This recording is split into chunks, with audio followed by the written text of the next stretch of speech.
Purify me! I am the sinner! I am baptized by fire! If you're hearing our voices, that means it's time for It's This Meets That, the podcast where we watch the worst movies from trailer to end credits, scene by scene. So you don't have to, but maybe you should. I'm Russ. I'm Jared. And we're back with part 2 of Chaos Walking. Tom Holland, Daisy Ridley, Mads Mikkelsen, Nick Jonas. Fucking Nick Jonas, who is from New Jersey, not from the other side of the pond. Yeah.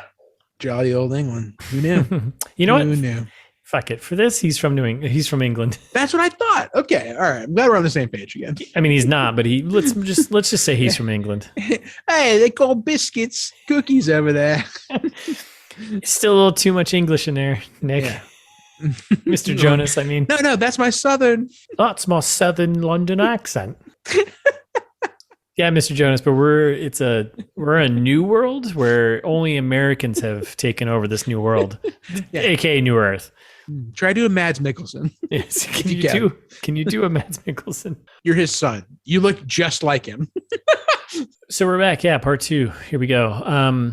Where did we leave off? We left off with a bunch of questions of chaos right here. Viola. Todd's about to escape. Todd and Viola are like trying to make moves here. Well, she's in the barn. She's trapped in the barn, right? Yep. And she's trying to figure out a way. She's kind of sparking up a motorcycle that's in there. Yep. Todd and his two dads are kind of trying to figure out how to calm the crew here. We got the mayor and the rest of the apprentice boys. The crew's just showing up. Yeah. Exactly. Yes, they're just showing up and they're like, "Hey, what's going on here? Come on now. We know what's going on around here." They just finished telling Todd that he has to leave and can never come back. They're like, "You have to go to Farbranch or else." Yes. Take the girl, go to Farbranch. That's where you can survive. They're trying to do that, but then Mayor and the apprentice boys show up and it's like a little standoff right now, right? Hey, I thought you said there wasn't a girl around these parts. And the dads are like, whoa. Who said anything about a girl? What are you talking about? What are you talking about? And then Todd's like just standing there being a dummy like he is. And of course, Prentice walks over and is like, "So Todd, where's the girl?" He's like, "I'm Todd Hewitt. I'm Todd Hewitt." And of course, he's in between. I'm Todd Hewitt. He lets out a good barn. He's barn. Fuck. Damn it. Barn. Shit. Classic TH. Spoiling. So there's like, "All right, boys are in the barn." He doesn't. That's not Mads Mikkelsen. He just does. All right, boys, we got to wrestle up some Daisy Ridley. Vermit.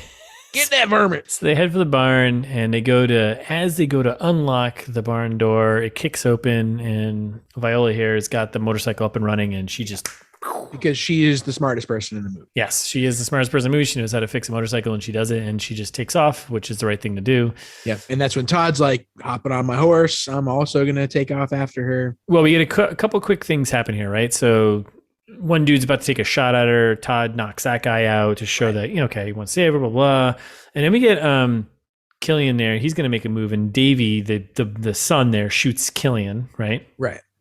And then Ben runs to comfort Killian as he's basically about to die and then tells Todd to just like run, go. So Todd hops on the horse, he escapes, and he's chasing after Viola. Exactly. And then we're in a chase scene, I think, right now, right? Yep. We're in the chase scene, and this is when we get it's from the trailer, basically, this whole scene. Yeah. Where they're going through the woods with Viola on a motorcycle and Todd on a horse and the rest of the gang on horses behind him. And this is when we get her fly straight off a cliff. See ya. On the motorcycle, which in the trailer does not show this, but in the movie, Todd and the horse immediately follow also straight off the cliff, which... Well, the horse doesn't. Todd does. The horse does too. Oh no, you're right. Oh yeah, that's right. Well, the horse comes the horse gets mangled. Dude. Well, the horse comes like an abrupt stop and tosses Todd off him, and then the horse goes with him. That's right. You're right. Yeah, that's right. We're like 1939 Jesse James. Yeah. Original. No animals were harmed in the making of this film because remember that time they threw a blindfolded horse off a cliff? Yeah, you can't do that. You can't do that anymore. No, you can't do that anymore. No, frowned upon. I mean, you shouldn't have done that then, but you know. Right, you definitely can't do it now. Definitely can't do it now. But so I'm imagining it's a CGI horse that gets mangled, but still, it's pretty horrifying. There's a lot of animal, like there is. For any of you out there, listeners that are trying to watch this movie later, don't watch it if you're triggered by violence against animals, because there's a lot of violence against animals. So everyone gets tossed. Viola, Daisy, she's just rolling down a hill, blah, blah, blah, blah. Obviously, Todd follows, and then he gets to the bottom of the hill, and then the horse is there all banged up. And it's just like, all right, man, this is a Western. You gotta put your horse down. You can't. Yeah. It's fucked. You can't leave the horse all injured. The horse is banged up. He's like, oh, man, whiskey. So he slits his throat. And done. And Viola's there, sinner. She sees it. And she's just like, oh, this is terrible. Because she's never experienced this stuff because she was born on a ship, right? So she's never experienced these animals and like having to do this, right? We don't know that yet, but yes. Yeah, true. So... And of course, Todd is like, this is her fault. Don't tell her that. Because we can hear all his thoughts. And that's not a good way to build trust with anyone. So nope. But then they do have a moment where Todd is like trying to explain how he wants to help, right? Yes, he's talking about Farbranch, and like this one we get like the big reveal of like, no, I'm trying to take you to a place that's safe. Yeah, and we get a good job. He's not doing a really good job of it, but then he shows the map of where she'll be safe. So then we're back, I think, at the homestead, right? Yeah, well, basically that's when she reveals her plan, right before that. She's like, no, I gotta warn the ship. I overheard the shenanigans here. This is when she like reveals she can talk, and Tom Holland's all rattled about how she can talk. It was jumping. He's like, Farbranch, and she's like, oh, so where's the map? And he's like, it's in my brain. And she's like, God damn it. And that's when she's, I can talk. I got to warn the ship. He's going to try and do a thing. Todd has no clue. Todd's like, what's a ship? What's a space? I don't get it. Because he's stupid. And then we go back to the ranch. Okay. It's like you probably forgot it because it's frustrating. Yeah, maybe. It doesn't accelerate anything, and it is stupid. So we jump back to the Todd ranch there, where we have the mayor still there with Ben, dad, father. Don't you remember Carissa said to keep him safe? Don't you want to keep him safe? Trying to manipulate Ben into, helping him hunt and find Todd. He's like trying to say like, no, we want to save your son. She's not good, right? Yeah. And Killian's like half alive. Like, he's like, keep him safe. Keep him safe. And all of his thoughts are coming out as he's dying. It's like, keep him safe. And then and then the mayor's like, where are they headed? And then I think Killian actually gives it up. They're headed to Farbranch. They'll kill him in Farbranch. And then at the same time, we get a little more backstory on Todd. And we get a little scene of Ben remembering, right? I think it's Ben or Killian remembering his mother. The singing. Yeah. Yeah. And the singing. And then like how she gave Todd to Ben to protect. It's literally no information. Like it's the most useless backstory, but they're just like handing Ben the child saying, keep him safe. And you're like, oh, okay. Yeah. Gathered that. Cool. Thank you for helping, movie. And then we get another overhead shot of the woods of British Columbia. Todd and Viola are just like cruising around the woods. Yeah, he can't keep his thoughts to himself. He's complaining about how he's tired. She's moving too fast for him. His arms girl is fast. Space girl's fast. That happens. He's blah blah blah. I feel like I'm tired. Blah blah blah. Well, at this point though, they did get separated from Manchi. Yeah. Who shows up? And this is when they rediscovered Manchi. Yeah. Yep. So Manchi pops back, which is great. Yay. Good for morale. And then we get classic. There's a lot of this. There's a lot of where he's leading the way. He doesn't actually really know where he's going, but he won't admit that he doesn't know where he's going. Right. He's like, I hope this is the right way. Stupid. So then we cut back to the town. And this is when we get Prentice talking about how, well, these vehicles haven't worked in 20 years, but you got to make them work, right? Meow.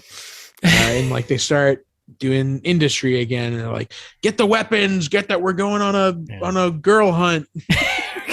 We're going on a girl hunt. We're going hunting women. Yeah.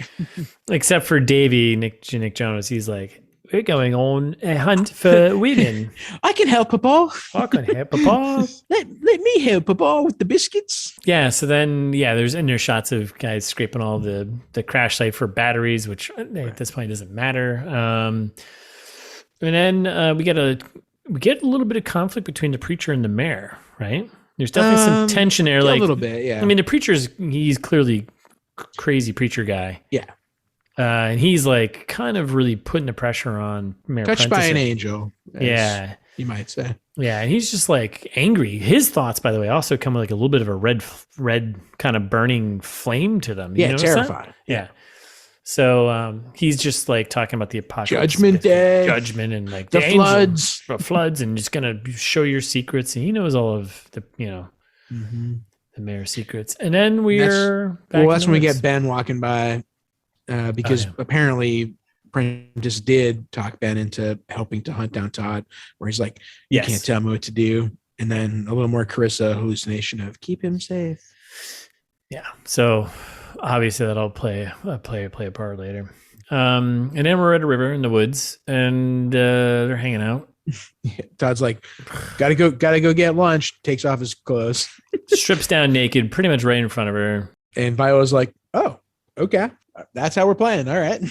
I thought he was going like spearfishing in the river, but instead it's like this terrible octopus monster. And he goes and just fist fights. Yeah. Awesome. And he wins, apparently. Yeah. And then he tries to start a fire. It's not going too well. Space Girl has some cool space stuff, and she just has a little fire starter thing. Here we go. Right. And he's like, wait a second. Yeah. Like, why can't I? Like, what other cool tricks do you have? And then they ignore that question and move on to the next scene where they're eating the octopus, and he's like making faces because it's terrible. But he also can't remember what parts of it are poisonous and which. Right? Yeah. He's like, wow, yeah. Which color scales are poison and which ones aren't? Classic guy, right? Like, whatever. Hey, I caught you fish, woman. Yeah. He goes, I bet it's fine after I cooked it. So then he eats a piece. He's like gagging on it. And then looks at her, says it's not so bad. And she takes a bite and she loves it. She goes at first she's like, no. At first she's like, no, thank you. But he's like, you have to eat something. Right. And she eats it. And as soon as she takes a bite, she's like, oh my God, give me more. She's just like, oh, well, I've only ever eaten prefabricated food before. And he's like, prefabricated who? Prefab or what? What does that even mean? Yeah. She's like, I've never had like animals that I've eaten. He's like, oh, okay, space vegetarian, classic. Yeah. Space vegan. Mm-hmm. So that's we get some backstory on Earth though. A right. little bit. Well, we get that she's never been to Earth because he's like, oh, you must be from Earth. That's cool. She was born on the ship. Nope. Born in a tube on the ship. No, on the ship. Right. She's like, my grandparents were from Earth, and it took 64 years to get here. And he's like, well, you don't look 64 years old. Gotta kiss her. Gotta kiss her. You're like, Jesus Christ. She's pretty. Yeah. Okay. She talks about how her parents, raised her on the ship, and then she gets quiet and stops talking about her parents. And that's when Todd gets upset and starts talking about how girls keep secrets. Secrets. And like this is when we get that scene from the trailer. It's like the next day, kind of, except for there's time doesn't matter in this movie. Yeah, because they explicitly say at one point. But they don't actually explain it though. But they do. Like she's doesn't get dark here. No, she's like, what is it? Is there nighttime? And they don't actually get into it. Yeah. It's like he's like, oh, it's nighttime. She's like, what? Like, this is easier for movie lighting. Trust me. Yeah, this makes it easier. Yeah, this makes the filming slightly cheaper. We already spent $100 million on this. Yeah. So then, so they're seeing from the trailer. They're just walking, and like he's not happy about how he can't understand her. He can't hear her situation, thoughts, and it's like, okay, yeah, this is all right. Got it. Men and women, they don't understand each other. Got it. And then she's like, I don't want to bash you. I like your dog. Yeah. She's also upset. She's like, I don't want to hear your thoughts. Like, this isn't comfortable for me either, And then scene from the trailer. I don't know if you want to, if you don't want to feel like my dog or if you want to hit me over the head with a rock. And she's like, why would I do that? You have the map. And I like your dog. Because again, she's brave. In case you didn't listen to Trailer Trash, Daisy Ridley gets to have her accent and Tom Holland does not. Yes. Then later on that day, they're out walking around in the forest still. And this is when he points out spackle noise. It's the first time we talked about spackle in a while. Yeah. So we're just about like, at this point, we're actually just about almost the halfway point in the movie. We're like 45-ish minutes in. So thankfully. And at this point, we're like getting back again. I want to know about the spackle. They seem cool. I'm down with the spackle. And Tom Holland's like, well, they're the aliens. And she's like, well, you're not from here. So aren't you the alien? And he's like, they killed my mom. So they're the aliens. And you're like, that's not how any of this works. Like, we're arguing about alien semantics. And I really hate this movie a lot. I don't know. It's not like there's not like a ton of themes going on. I mean, there's a lot of themes going on in this movie, but like it's introduced another thing. Such shallow themes. Good concept, good idea to discuss, but I'm from here too. Terribly done. It's just annoying because it's all just to show then him being angry about this. But again, maybe he was brainwashed by the preacher and the mayor, right? Like it's all he's ever known. They came in and killed, his mom and the family, whatever, and all the women. Right. So they're filled in all the holes in all the apartments. Spackled the shit out of them. I don't know. It just was like, okay, another thing to throw in there. And then we get a little moment of now nighttime. This is where we find out that there is no daytime, nighttime difference, really. How convenient for filming. Yeah. And they don't really explain it. It's just that's the thing. We get a little cute thing between the two of them, him falling in the water, and he's like thinking, she didn't see it. And she's like, I saw that. Relationship building, moments there. There you go. Okay. That's what you call it. Sure. And so then they find shelter because it starts raining. And so they're like hiding under a log or something. No, it's a little tent. It got a little tent built up. It's a little tent. I thought it was like leaves in a log. I'm fucking yawning because this movie's so boring. I know. Yeah, I know. No, they got a little tent thing built up, and they're hanging underneath the water. And she's fascinated because she's obviously never seen rain because she was born on a ship. Colder than I thought. You're like, oh, okay. And she's like, by the way, my parents are dead. Like, cool. Nice transition. Yeah. And then he's thinking about how she's lonely like he is. And then they kiss in his mind. I was like, no, this isn't actually happening. There's a good projection of him kissing her. And she is obviously not psyched about that. She's like, what are you doing? Yeah. And then he's like, I'm Todd Hewitt. Gotta leave.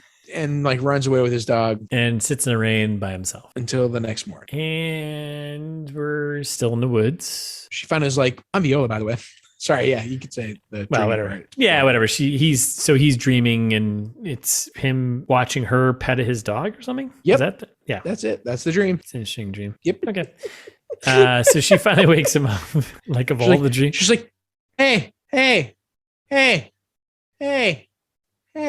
You know his name. He says, I'm Todd Hewitt all the time. You know his name. And she finally kicks him, wakes him up. And then they start walking to... Oh, yeah. And this is actually we technically first learned of her name. He's like, sick, I'm Todd Hewitt. She's like, yeah. Oh, my God. You're an idiot.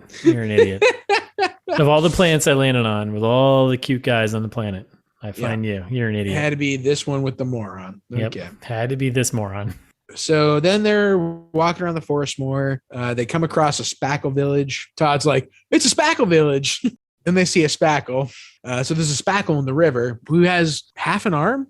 Looks like he probably got wounded in the war, maybe the spackle war. So spackles are not super violent, as we'll come to find out shortly. Don't get me wrong. I mean, it's pretty terrifying getting pulled out through the woods. I mean, I'd be scared. Yeah, no, the spackle can put up a fight for sure. They could put up a scare, but he's not out there trying to do harm. You know? No. So we get the scene of them hiding, right? So grab Banshee because he's fucking barking. Grab him. They hide in the woods behind a bush, which, okay, fine. And of course, his thoughts are just, again, spoiling everything where he is. Scene from the trailer. She's like, can you just stop fucking thinking for like a moment? Just think about... killed my mom. Jesus Christ. And then, and he's like, be a man, do something, be a man. Yep. So then they get into a big spackle fight. They're wrestling. They're doing all kinds of shenanigans. And Todd Holland gets in there and he's just like stabbing the spackle in the water, right? And they're going at it. And then... Well, so it seems like he's stabbing him, but then the spackle ends up fine. So that's what I'm confused about. I was too. I thought the river was full of spackle blood. Right? At that point. Like a creamy spackle-filled I thought river, it was right? creamy. Right. Yeah, I thought it was a creamy... spackle river, right? Yeah, because like spackle meets water, it probably kind of thin out a bit. It's this meets that, right? Exactly. Spackle meets water, right? Right. It's basic science. And then Yeah, apparently not though. And Nothing. Viola stops it. She's like, "Hey, Todd, stop." He's like, "What?" So that he lets the spackle go, and the spackle walks away. He's just like, "Sorry, bro. Smell ya. I'm out. I don't want. I got half an arm already, bro. I'm good. I'm done. I've fought enough. You know. I was a knob, bro." And then we get like intense thoughts of him killing the spackle and like, oh, you got to kill him. And this is the only thing the mayor has said to them, right? He's like, you have to kill the spackle. Right? Again, she's mind control. She's like, did you ever question that? He's like, why would I question that? He's a war hero. And then he immediately thinks that she thinks he's an idiot. And she's like, I didn't say that. Which she kind of did. Which she meant. Yes. She pretty much said it. So yeah, and then now we're at halfway through the movie, unfortunately. Oh my God. And yeah, here we are. And we pop up to Farbranch, finally. Is it Farbranch or is it Farbranch? Farbranch. Farbranch. Yeah, what are you saying? Farbranch. What was I saying? Farbranch? Is it Farbranch or is it Farb? One word. Farb Ranch. Oh. It's a pretty stupid. Interesting. It's a pretty like, oh man, this place that's far from where they live is going to be far branch. I think it's that. But I think it's that. But it's also a ranch because it's a Western. So right. it's Farb Ranch. But it's also far from Far Branch. Right. No, I think it's that one. How's that jacket feeling? You warm? I'm feeling all right. I wish I could describe to the listeners what Please you're describe wearing. it. Yeah, describe it to them. You can tell them right now. Yeah, let's take a break here. So, Jared put on this. Is it a jacket or is it a hoodie? What is it? It's a hoodie. It seems very slick. Is it slick? Wow. It's shiny. It's shinier than I wanted. So he looks like a wizard right now with a hood up, or a DJ. Yeah, you should DJ some stuff. So in between we take a break between part 1 and part 2, obviously. Shocker, we take at least one break. Mostly refill beers. And I was like, oh, I'm feeling a little chilly. I put on my hoodie, and then he's putting on a jacket at the same time. And I'm looking, and I'm like, oh man, is that my first thought was like, oh, is that like a Radiohead like album cover? I'm like, no, that's actually not. And I quickly corrected myself. I don't like Radiohead that much. And last episode. Right. And I quickly corrected myself like, no. That is a Smashing Pumpkins fucking hoodie. Yep. Thank you. Nailed it. You're the first person who noticed. And it's just the album cover of Melancholy. What's the whole album cover called? It's like art adjacent of Melancholy. So it's like from like a Melancholy poster. Okay. Because like just the front is actually what's on the cover. Just right? the front is on like, I think it's on like my ribs of like the woman with the star and the but the whole rest of it is like the art associated with the album. It's actually, I designed it myself from the Melancholy poster. Really? It's a one of a kind of sweatshirt. Really? Are you serious right now? I am serious right now. Oh shit. Yeah, pretty proud of it. It's pretty loud.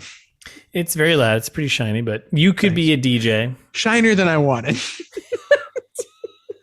Yeah, for sure. It has a coat on it that is very shiny, but but you'll never see another one like it. You won't, unless, dear listeners, you want to pay $100 for. Oh, yeah, we can license these. Absolutely. I'm sure it's not that expensive. It's probably not illegal for us to sell. It's definitely illegal for me to make this. Yes.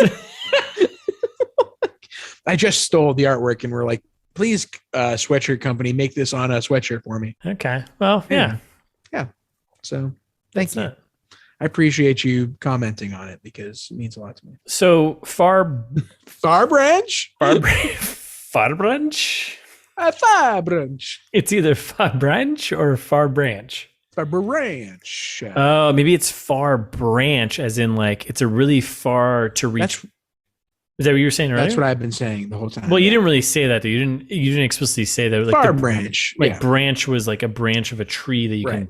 Farbranch, Oh. Like a branch of civilization that is far from here. Man, I wish I could see your thoughts. Sometimes I can, but you know. Oh yeah, damn it! If only we had this power disease where we could see each other's thoughts. I heard Omicron lets you see other people's thoughts. I'm in. It's not true. Get yourself a vaccination, booster, whatever you need. Okay, get out there, do it. Oh, I don't want it, but if I got it, I think I could you probably see see thoughts. Yeah. Anyway, so here we are at Farbranch, and there's sheeps and grapes. Yay. It's Italiano. It's basically Italy. Yeah, it's got everything you could possibly ever want. It's northern Italy. Grapes. Yep.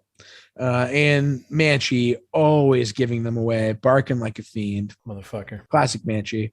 And then they find a bunch of tools and some chickens, but there's no people around, right? Like it's looking around. There's no people. It's kind of like an empty little village. Did you notice that the logo on the landing pad is the logo that's on her shirt? I didn't notice, but that makes sense. I don't think it's like a big deal, but I just like it's like a Starfleet kind of thing. Yeah, but it's like, why didn't she? I don't know. I guess. Well, because it's all just. Well, it's a colony. It is. Yeah, it's still the first generation of folks. Yeah, okay, so that makes sense. But no, they were like, "Oh, guys, we should probably actually reference a detail from the movie. Guys, can we make this a little better before we launch it?" Like that was part of the reshoots. They're like, "Oh, wait, there's a logo on her shirt. Let's also put the logo somewhere else so that people can be like, oh, wait, there's some kind of consistency in this movie." That's probably right. And I caught it. I was like, "Oh, I think I fucking picked something out because I'm a dummy. I'm a genius. Yeah, I'm a genius." And all my thoughts were like, "I'm a genius. I'm a genius. I'm a genius." Girl, exactly. Girl. She has blonde hair. Girl. That's the $15 million in reshoots right there. Damn it. I'm one of these idiots. Shit. Mm-hmm. But go on. All right. So empty village. Not really though. Another dog shows up. I'm like, whoa, another dog. And then a boy and a little girl show up. They come out and are like, who are you folk? There's women and children. Gasp. So this whole sequence kind of went to me, it felt like a really quick, but I don't know. You tell me. So they encounter this boy and this girl, and all of a sudden it just cuts to Todd and Viola walking up to like a town church party. It's like a church. Yeah. And they meet the mayor, who Todd is like, "Oh, it's a woman." It's like, and she's like, "Is a mayor?" And you go, "Are you kidding me? You mayor are women here?" And she's like, "Yeah, thanks for pointing that out." Last I checked. Last I checked. And then so this is goes kind of quick, and then really quickly she's like, "Where are you from?" And then Viola basically gives up. She's like, "Yeah, we're from Prentisstown." Well, Todd. Basically forces her hand of like, he's like, "Don't tell him. I'm Todd Hewitt. Don't say you're from there. Don't say you're from there. They'll kill you. I'm Todd Hewitt." And she's like, "We're from Prentisstown." Yeah. I'm sorry. I don't want to hear my friend anymore say his own name a million times. So I'm just going to tell you where we're from so we can relax. Yeah. I'm Todd Hewitt. Shut the fuck up. Like the anxiety of this movie. It's upsetting. Yes. Poor TH. I'm Todd Hewitt. So then, so that happens. And then it just kind of cuts to him sitting on like a back porch of an area. Yeah. People aren't psyched that he's from Prentisstown. Like everyone's a little taken aback. So this is also kind of a weird transition because like he came into this place and they're like, "Yeah, welcome to Prentisstown," and you have the mayor, right? And then we jump to he's sitting on a back porch area, and we got a couple of locals here who show up and are like, "We don't like your kind around here." Basically, "You're from Prentisstown. Yeah. I've been practicing biscuit accents with Joe Jonas. He ain't very good at it." He ain't very good at it. He is Nick, Mr. Jonas. Also, Mr. Jones and me. Oh, I hate that song. I hate that band. I hate him. But then, so Todd he's like tied up. He's like his wrists are tied up. Yeah, because he's a prisoner. Oh, but that wasn't. It was because he said he's from Prentisstown.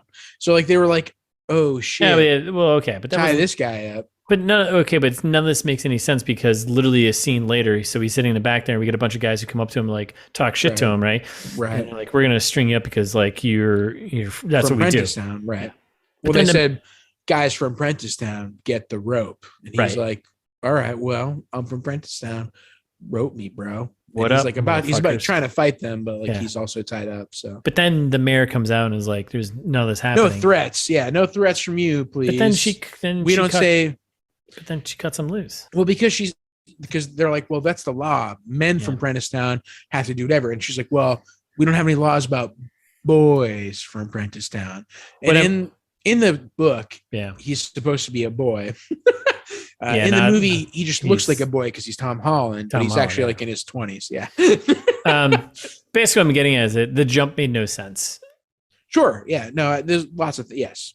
It's not great. Like, how do you have the mayor? I'll defend it. The mayor meets you, and then all of a sudden they just jump to him being tied up, and then like these guys want to kill him, and then the mayor comes out and like saves him, and then lets him loose, and it's like, we don't kill boys. And it's like, well, how is he tied up? How? There's an in between that we didn't see. Yeah, that was a jump that was really awkward. Maybe there's a scene they edited. I don't know. It's not great. It's not good. It's a little clunky. Fix that. It's the least offensive thing about this movie. Yeah.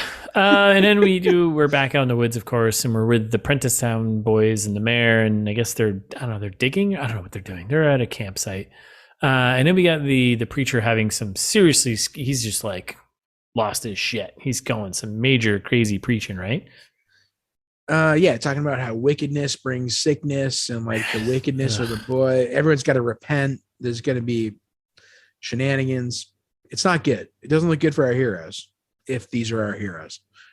Yeah. And then the preacher is like, I'm gonna go find the girl, whatever. And the mayor is like, wait, that's not the end. That's way later. Oh, is it? Yeah. In between that's when we get with Todd. Todd takes a bath. No. Hold on. Actually, hold on. Just before that, this is pretty important though. So he has some scary thoughts scaring the men. The mayor and him have a chat. And then the mayor's covering up his thoughts, but then the preacher is like, and this is pretty important. Like the preacher is like, right. Yet again, you're like, you're covering up your thoughts like a woman. Like a woman. Like, yeah. Jesus, man. I take that as a compliment. Yeah. And then he's like, and the preacher's like, a weakness rots from within, blah, blah, blah. So the preacher, I think pretty much doesn't like women. And he also knows the truth about the mayor and what they did. Right. And the preacher is like, also like coming to terms with the fact that what they did was pretty terrible. Oh, he knows he's a bad man. Yes. And but he's also still continuing to be a bad person. So yes, agreed. I think that was important because it is important later on. So no, you're right. You're totally right. So then we come back to Todd, and Todd's like, I need clean clothes. Like, I don't need clean clothes. And Hildy, the mayor, is like, oh, you need clean clothes. You stink. Yeah, you smell like a run over skunk.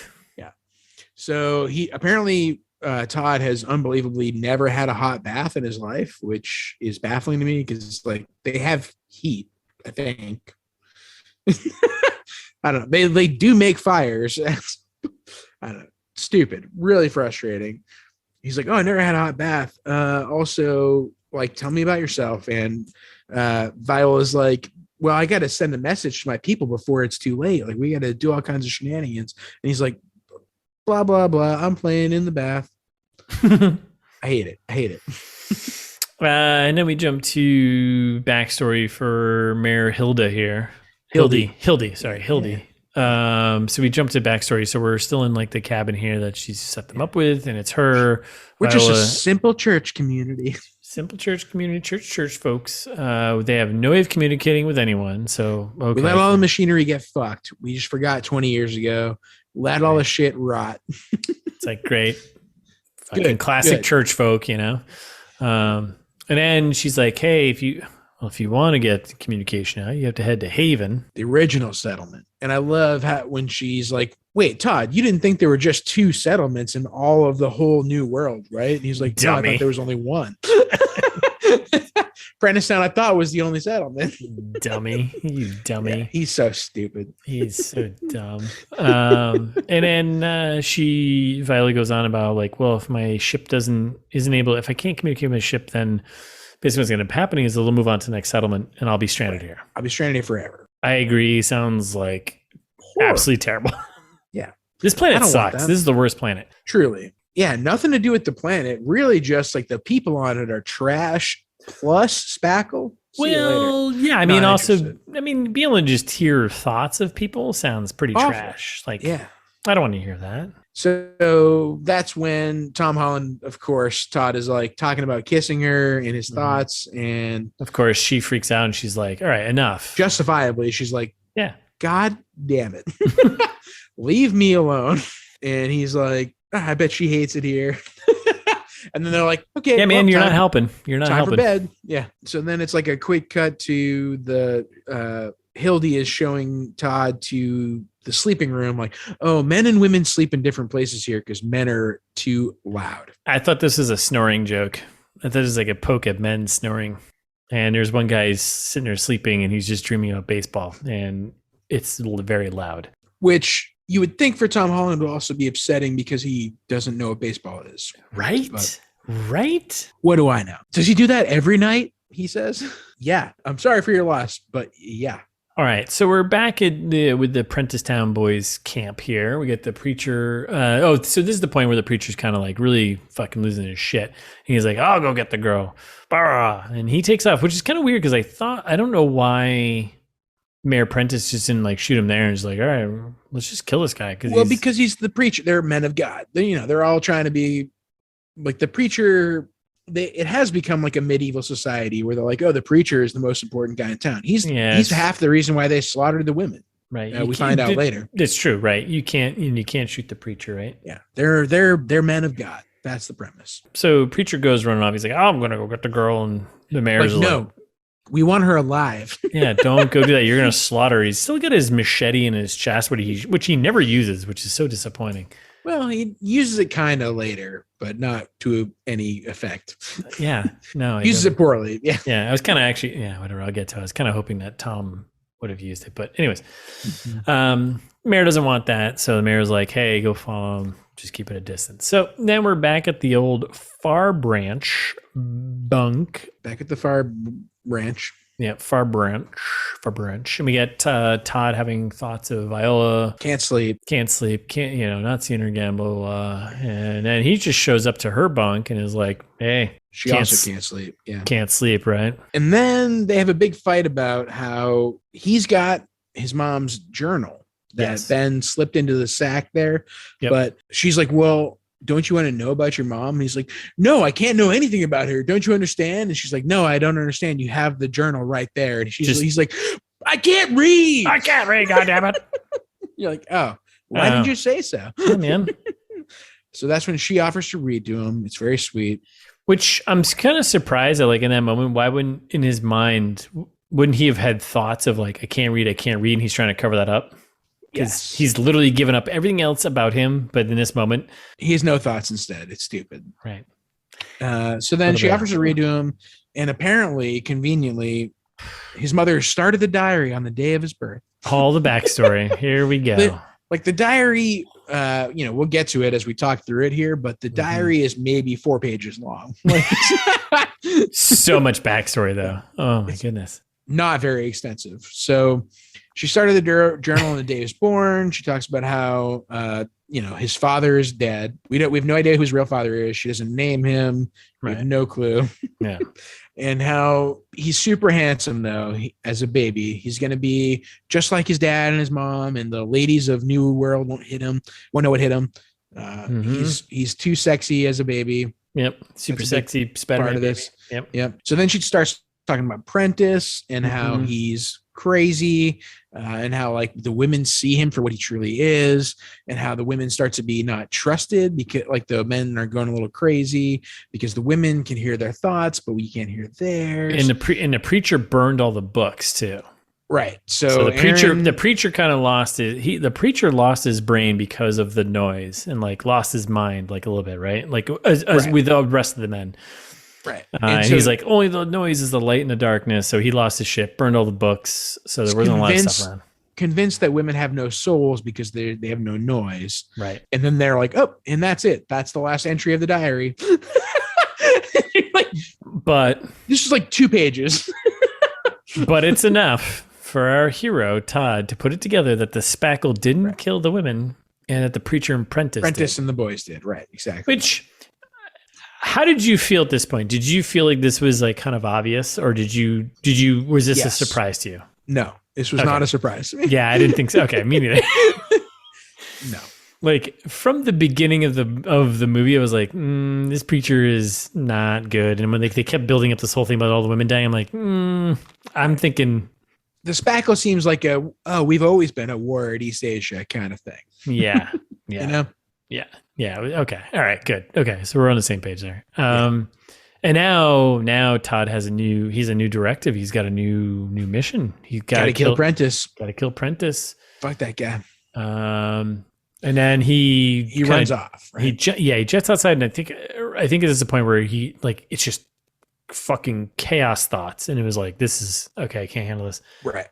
His brain's going crazy. He's thinking about Prentice, thinking about the preacher, he's thinking about the women being killed, blah, his mother, blah, blah, blah. Everything's going crazy. He's freaking out. Mm-hmm. And then he just runs. Yep. And then we get another overhead transition shot of beautiful British Columbia, by the way. Sure. And that's when we sound the alarm. We're under attack. It's the Prentice boys. Because you can literally see their thoughts coming a mile away. Mm-hmm. Hildy is not stoked. I just love the fact that you can see the villain's thoughts a mile away. Yeah. It makes things a lot easier. It's so stupid. That's why we had to kill them. Oh my god, it's so stupid. Yeah, so here we are. Prentice boys are heading to town, blah blah. Emergency alarm is going. And then Farbranch preps as the boys roll into town. And then we get the boys show up, and we get a little standoff between the mayor and his boys and Hildy here, right? Yeah. And Prentice is like, hey, we're not here for anybody. Yeah, we're just here for the girl. We just need the girl. Everybody do whatever they want. We got a common enemy now. Where's the girl? And Hildy says, we're not handing over any women to you because we know how that ends for them. Yeah. Not good. Yeah.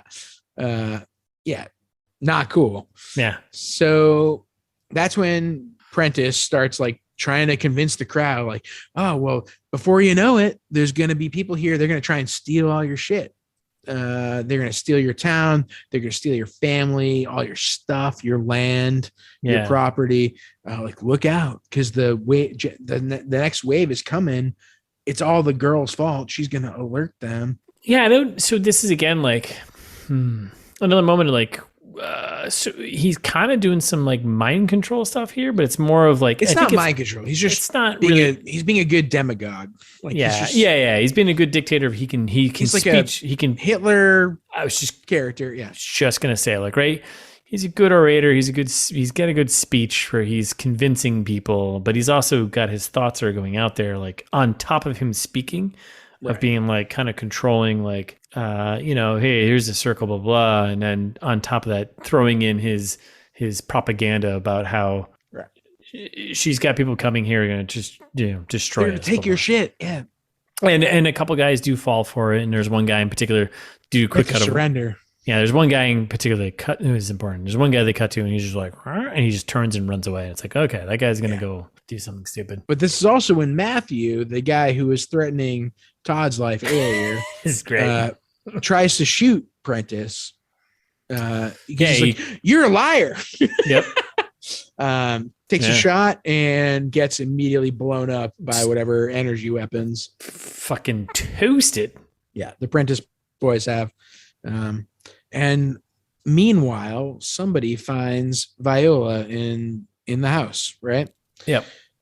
So this is a rando dude. To that, yeah. This is a rando dude who like turned away from his big speech and was like, "Oh, you know what? He's right. I got to go find her. Let's get rid of her." His thought was, "Let's get rid of her. It won't cause problems for us." Right? Exactly. So he goes into the Farbranch, like into the little hut that they're in, and the town has given up. Like everybody's like, yeah, like we get cuts of like all the men surrendering, basically dropping their weapons, being like, this seems hard. Well, because Prentice keeps doing the I am the circle is me type of mantra, whatever. And like everyone's kind of standing down. Exactly. But then Todd rolls up, finds Viola in the house, and she kicked that guy's ass, which is what Todd says. Yes, because there was a quick cut of like finally that guy getting into the house and like confronting Viola. And like it was like, oh, this moment of like, oh, man. There's a scuffle. Yeah, a little bit well, not really. He just like throws the table and then they cut and they come back and like Todd finds her, kicks open or opens the door, and it's like the guy's knocked out and like tied up. Yeah, nailed it. And then they're running away again, and they finally make it to a garage where there's a person who shoots at them. Yeah, but then protect them. Yeah, town's in chaos. They sneak into a garage. Prentice is outside. They've got the garage surrounded. And then we get to kind of like the standoff, like the old Western standoff, right? The mayor comes up and he's like, pulls Ben up and he's just like, hey, this is your chance to save him. Bring us the girl. We only want the girl.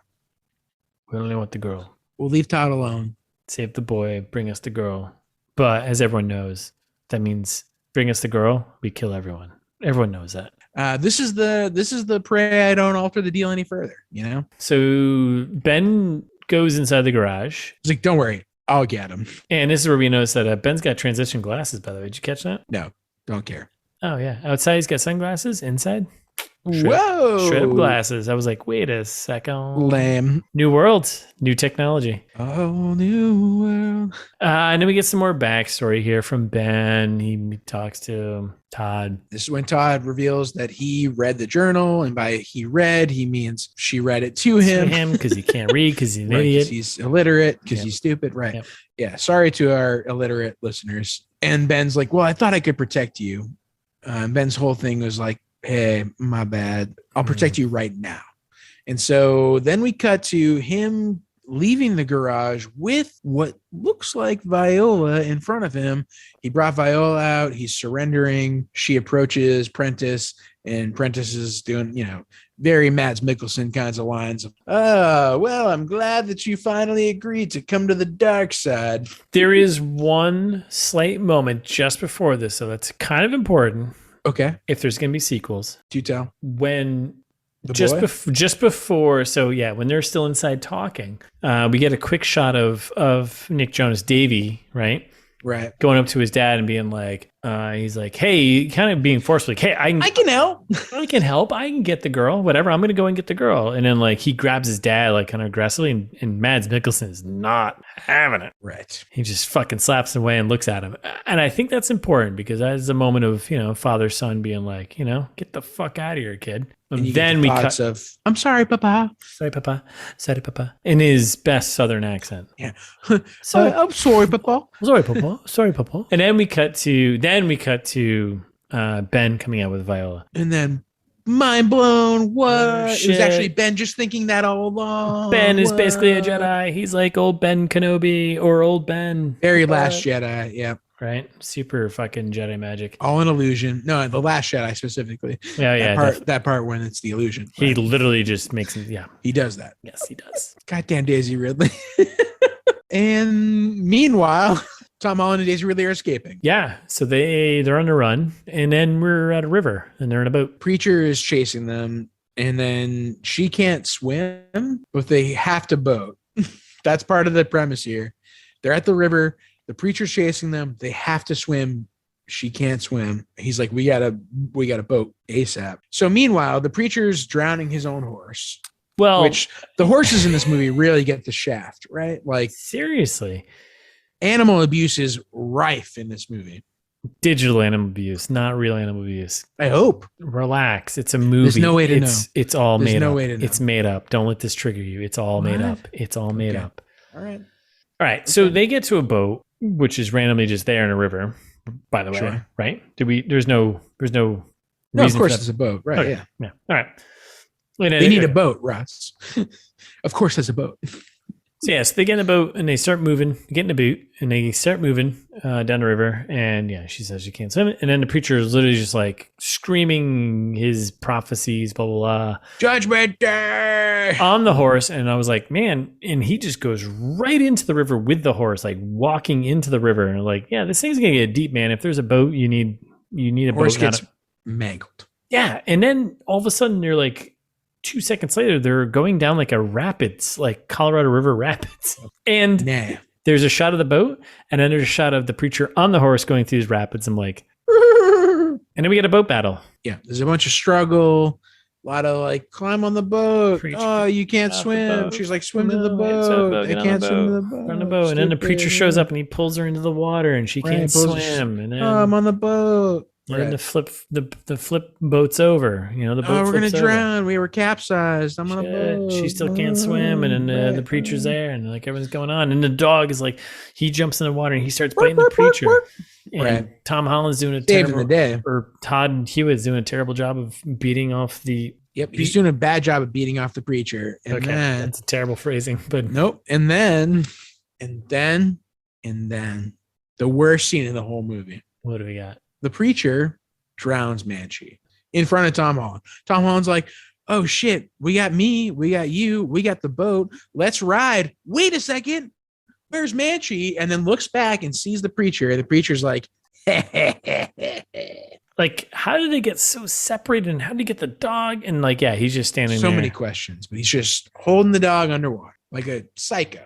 Fucked up. This scene was the worst scene in the whole movie. Tice was like scarred when we were watching this. Yeah. I watched, I was like, no, the dog's not going to die. No. And the dog died. I was like, fuck this guy. Oh, yeah. You're like, wait, come on. Yeah. Go fucking John Wick on him, right? I can't believe he drowned Manchi. Like, so this is what really annoyed me was like, so Tom Holland, aka Todd Hewitt, aka TH, was like aggressively swimming towards the preacher there, and the preacher just drowns the dog, and then we just cut to Todd and Viola like down the river. Up on the shore. Yeah. Well, they escaped. I mean, the guy, there's no way Tom Holland's going to make it to the preacher. The preacher but still, like, why half a river away? Why did the preacher give up? What's going on? Like, because he drowned the dog. That sent a message. I agree. It's stupid.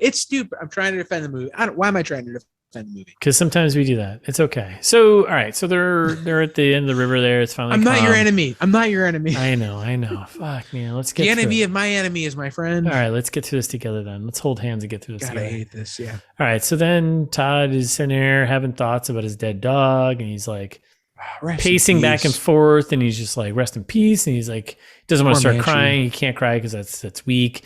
But yeah, man. Like, got a bottle it up. Man, force of a raging river. Is it true? Do we just bottle that? We do. All right. Great typhoon. He's just bottling up the fact that his dog is dead, and he just like, no, I got to be, mysterious as the dark side of the moon. Because his dog is dead now, Right. And he can only focus on revenge and death and killing the preacher, Right. Are you not a Mulan fan? No, I just thought it was a nice kind of like me. Okay, yeah. As you were. Bum, bum, bum. Yeah, yeah. I hope we get to the point where I can really let my full Christina Aguilera out. All right, so we're done with the river rafting. Yeah, so they wash up ashore and then happen to spot a tower. Yeah, and Todd's like, well, everybody dies. Like basically he's like trying to cover up that he's hurting because he just watched the preacher drown his puppy, which is horrifying. Yeah. And he's suppressing it, and he's upset. He's clearly upset. But because this is how men apparently take out their anger and deal with their emotions, is that they throw knives at trees and take it out aggressively. It's just the dog, he says. Yeah. He doesn't mean it. No. It's just a dog. And Viola can see that. Yeah. So then that's when they roll up to the tower. Good old tower, which they're up at the top of the tower. Isn't just a tower. It's actually, as Viola here points out, she's like, this isn't just a tower. It's a knife. Oh, that's not just a tower. It's a tower. It's a structure for a monorail. She does say that. That's pretty good, right? Any sense. Yeah, she's like, I've seen these infrastructure blueprints from my space station. Your tower. And then she's like, oh, there's a bunch, you see a bunch of them all lined up. She's like, oh, these probably all lead to Haven. Yeah. Meanwhile, Todd is breaking down. His pup is dead. Sitting there. Yeah. Watching his thought projection of Manchi playing in a little puppy puddle. Fucking terrible. It's sad. I hate it. That's super sad. The preacher needs to die, but in a better way than he did. And then she comes over and she, supports him. He's the best dog I ever knew. Oi! He's the only dog you ever knew. Oi! Oi! Hey! Oi! He's the best dog I ever knew. Manchester United! So then we keep walking, right? Yeah, Todd's thinking about Manchi all the time. I'm Todd Hewitt. He's the best dog ever. They mourn on the tower. You're a good man, Todd Hewitt, is what Viola ends with. And she also ends with, I'm not going to kiss you. So that's when we cut to Prentice. Yeah, which is good. That's great. Yep. And he's like out in the forest being like, I think we've got a scent. In his like Mads Mikkelsen accent. No one knows. No one knows how to do that. And then they cut the scene again. I think back to Viola. Hold on. I think I got it. Okay. I think I've got a scent. Damn it. Bad. That was not good. Yeah. Like, can anyone do a Mads Mikkelsen accent? No. I don't think it's possible. I'm going to figure it out. I'm going to get it. No, you're not. I'm gonna spend exactly 7 months getting a Mads Mikkelsen accent. All right, listeners, this is episode let's say 96. I don't know where exactly we're at. We're pretty close to around there. By episode, I'll be generous. Let's say 250. Ooh, okay. 100. I'll give you 125 episodes to improve your Mads Mikkelsen. All right. Okay, I'll take that. I don't think you'll ever get it. That's about 6-7 months. Okay. Yeah, you cannot achieve it. It's nothing against you personally. No. But I'm just saying, I don't think it's possible. I'll generously give you 125 episodes. Challenge accepted. All right, so then we get the boys in a hunt, the Prentice boys in a hunt, right? And then so this is the big here we go. Act 3 here. We've come across an old ship. This is the Force Awakens part of the movie. It totally is. So they find a big old empty ship that's clearly landed into the ground, and it's been in there for a long time. Yeah, it's an early class of a ship that Viola here. She's like, oh, this is an early class of a ship. This seems like a Gen 1. Yeah, Gen 1 of the ship I live on. Smiley faces. And Todd's like, oh, this must be the ship that my family came from. Sure, great. Sure. Who cares? No one cares about you anymore. And this is Todd learns where horses come from. He's like, they're like in the ship looking at a stable, and they're like, oh, this seems like the thing that horses would like. And she's like, of course, yeah, this is where horses come from, you fucking idiot. And then all of a sudden they see the Prentice clan thoughts in the distance and she's like, well, I found the communicator, so we're basically halfway done. The classic emergency transmitter. And then it's like, oh, he's like, hey, we need to keep moving. And she's like, it's not gonna be enough time. Yeah, that's all. That's definitely Australian. Yeah. And they're like, and she's like, oh, there's a fucking emergency transmitter 2 levels down. Man, we've evolved into.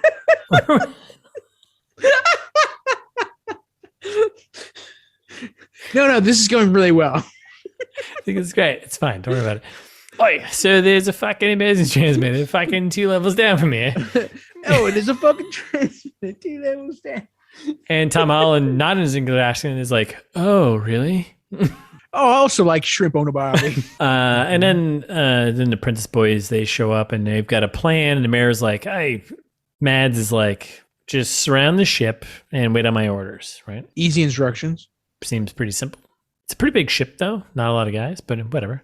So then here's the plan. So they've gotten down to the emergency transmitter. They get down there. They do some fandangled, just opening it up, trying to see if it works. Obviously, it doesn't. Here we go. Now we're on like a little mission, a little something to do. And this is when Todd's like, hey, I'll go and plug in the old antenna, right? Yep. And then the preacher just shows up. And attacks, right? Like immediately attacks. And she attacks back. Yeah, and they're kind of doing like a little fight scene here. It's not really all that satisfying. And the preacher's like, he's complaining on about like wanting to be purified. And he's saying, I couldn't tell the voice of God from the noise. And you're like, oh, you thought it was the voice of God. And then Prentice is threatening to kill Ben, right? Like this is when Prentice is like, hey, Todd, if you come down from there and give me the girl, how much for the women, I will spare Ben's life. Your father, kind of. Prentice is way outside and he can project his voice very far. And, right. And Todd's like, hell no. I don't know, man. Not interested. And then we cut back to the preacher Viola fight and she basically just lights him up, right? Yeah. And he's like, purify me.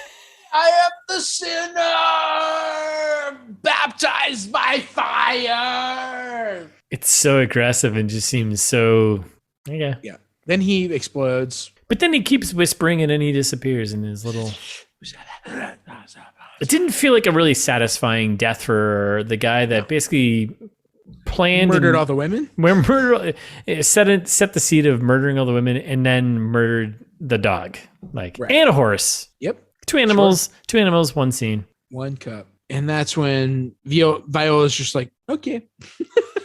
Well, that's cool. And then so then we kind of jump back. We jump back outside. Todd makes it out finally. Yeah. Todd makes it out finally to talk, to confront. Which None of this makes any Prentice, sense. yeah. Like again, I don't like. I hate being like this doesn't make any sense logically here. Although right, but you can say that when it doesn't, so it's fine. So it took him this whole epic adventure to climb up the side of this whole ship to go plug in the thing. Right. And then all of a sudden he's like, all right, cool, I'm down here. Now he's down and back at the ship, whatever, it doesn't matter. Anyway, whatever. So he's there and he shows up and he's just like, hey man, I'm here. And him and the mayor are having a moment, and Todd's like, I'm not, and then Prentice just shoots Ben, right? Because he's got him kind of hostage right there, sitting there. And the mayor's trying to deceive Todd, being like, hey, she's calling people down here to like destroy us. Like, we got a great thing going on. A bunch of dudes. We're all hanging out. We have pizza night. We watch football. We watch wrestling. What's the problem? I love pizza night. And then when the mayor shoots Ben, of course, Todd runs over and he's like, oh no, my mentor, old Ben Kenobi. And he goes and holds Ben. I know him. He's me. And then Ben, I think, pulls Todd's knife and like hands it to him as Prentice is like kind of sneaking up behind him. Mm-hmm. As like a, hey dude, get it done. Ben's dead. Todd turns around, fucking just slices, right? Mm. Gives a little slice to the mayor's leg there. Yeah. In a very sexy way. And they're kind of like fighting a little bit. And then Prentice gives him a power headbutt, right? Pow! Yeah. Tosses Todd down a hill. And then Todd goes hiding somewhere. And then, as he's going to hide somewhere, Mayor Prentice there gets a gunshot on him, right? Hits him in the shoulder. Because Todd doesn't know how to be quiet. No, he clips him. He still doesn't know how to do anything. So at this moment, I was also thinking, I was like, oh man, where's Davey? Where's the mayor's son? Where's Nick Jonas? Oh yeah, gone. Who cares? So then we got Prentice sneaking around looking for Todd, but it's not that hard because you can see all of Todd's thoughts. Right, exactly. And then we get how, Prentice has only taught these men to kill. He's a coward. Like this is when we start getting little faint projections that turn into increasingly strong projections from Todd that are the women of the town that he murdered. Like, well, hey, what did you do to me? Hold on. No, well, not yet. What do you mean not yet? Not yet. What happens in between? Well, I mean, in between we get you have to have the kick moment here. So Todd's hiding and right. And Prentice is like walking by. Oh, sure, yeah. Todd scrambles. Well, this is important because like Todd scrambles out and he goes to attack him, but it's not actually a projection. It's a projection, right? And then this is where Prentice is like basically kind of kicking his ass, and he's like, "Hey, you could have been more powerful. Like your thoughts, you could have blah blah, Mm-hmm. And he's kind of going through this whole thing. At this moment, I was like, "Man, Prentice better not be his father because I'll fucking punch this TV." Yep. And then he's got basically Todd to the edge of a cliff, the ship cliff, whatever thing. There's like the ship is kind of melted into the ground. Like he falls over, he's gonna die, basically. Yeah, it's the ship that's like half underground, but it goes like 4 more levels because they explained that earlier. They're like, oh, there's like 4 levels of ship here. Yes, and he's at the edge where he could definitely, if he falls over, he'll die, which is important. Yeah. Yep. And then this is where Todd finally realizing that everything he said, Prentice said, was like, oh, if you could be more powerful, your noise, if you could be very powerful. Mm-hmm. Todd's noise all of a sudden pulls his mother back and she starts singing and Prentice hears it. And then all of a sudden the mother manifests. Blue moon, you saw me standing alone. So she shows up and distracts Prentice. And then he turns around, he looks at her and she's full form right there. And she's got clearly a gunshot through her chest there. Blood sack, right? Yeah. And then she starts saying like, "Hey, the fuck, you did this." Hey, why? Boy. So she shows up and then all of the women that were murdered from him start popping up. And this is all from Todd's he's manifesting from Todd, yeah. Yes. And it's terrifying Prentice now, right? Because unbelievably Prentice is like buying into it. Like who are like you can't come back from the dead? I've never killed anyone personally, but come on. You literally just did this whole projection thing to this kid. You do not think that he's doing this to you? Can you not see him? So frustrating. So frustrating. Aren't you so powerful? It's so annoying. It's not just doesn't make any sense. Anyway, so he's surrounded. All the women are like, "Hey, you kill us! You're a coward, coward, coward." He starts like backing up and like, "Oh boy, is he gonna fall off the edge?" And then out of nowhere comes Viola. Yeah, with a stick.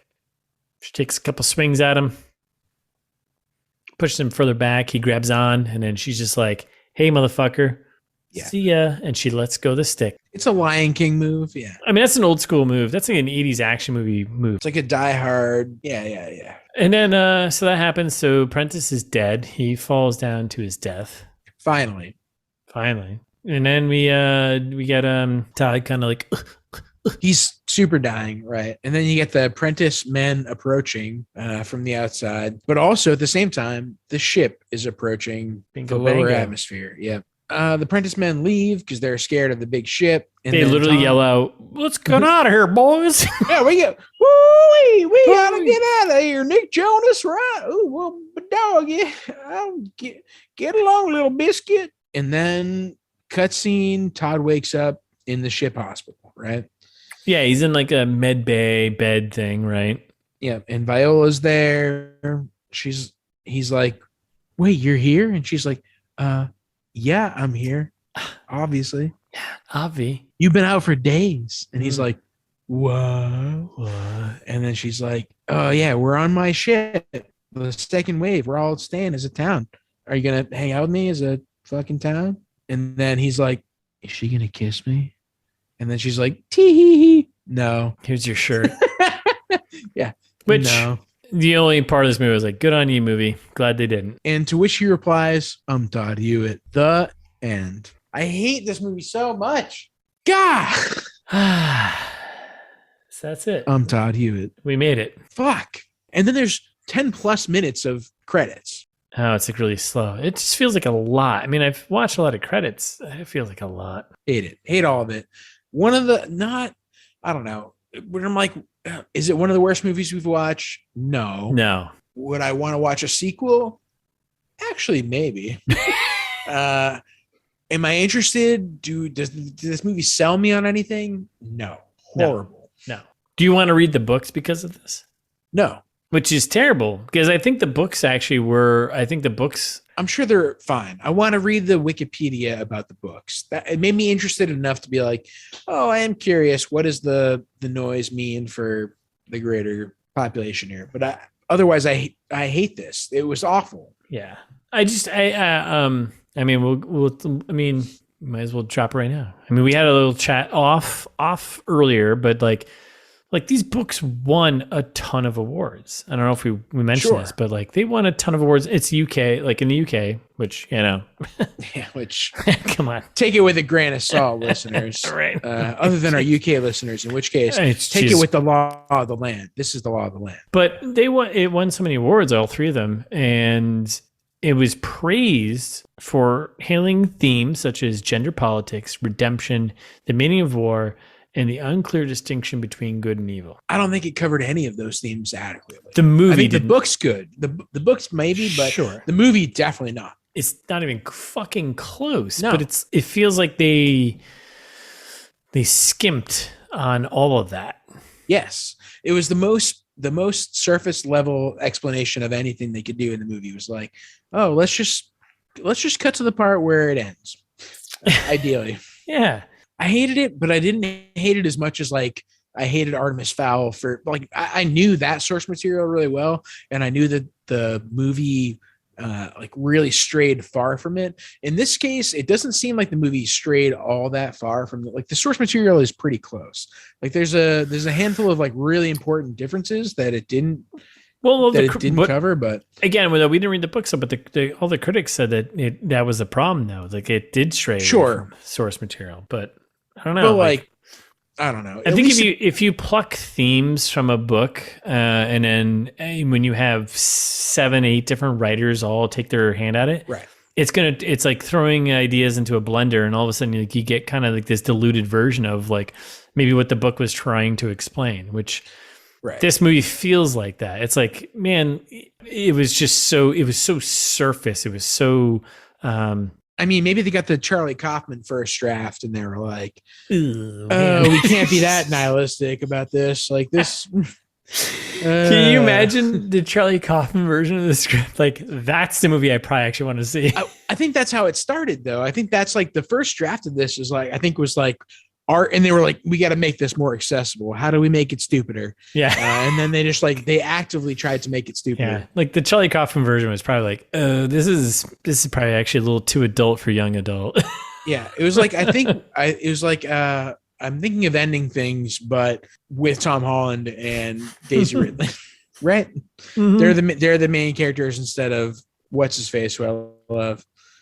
Jesse Plemons. Yeah. Thank you. I love Jesse Plemons. He's pretty good. I'm gonna throw out there, I don't think it's our worst movie I've watched. No, definitely not. Not even close. It definitely it slags. It sucked. It's not a good movie. I don't recommend you watch it. Not even like fun. It was a slog. The two of us, I know, I was relieved. I texted you immediately when I saw that there were, because we were both, Russ and I texted each other. Russ said he had 30 minutes left. I go, I'm only a little ahead of you. I got 24 minutes left.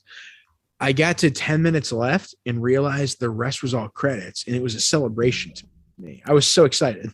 I was like, Russ, buddy, it's okay. There's a light. There's a light at the end of the tunnel. The last 10 minutes is all credits. All credits. I was like, oh shit, I only got 20 minutes left. Yes. Yeah, huge win. So if that's any indication, dear listener, don't watch this movie.